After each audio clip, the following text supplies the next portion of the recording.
You ask Tiger to solve. This deals with linear equations with one unknown. The final result is m equals 16.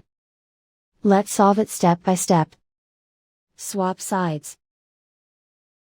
Group all constants on the right side of the equation. Subtract 4 from both sides. Simplify the arithmetic.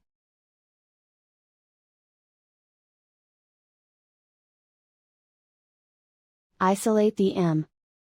Multiply both sides by 4. Group like terms. Multiply the coefficients. Simplify the fraction. Simplify the arithmetic. And so the final result is m equals 16.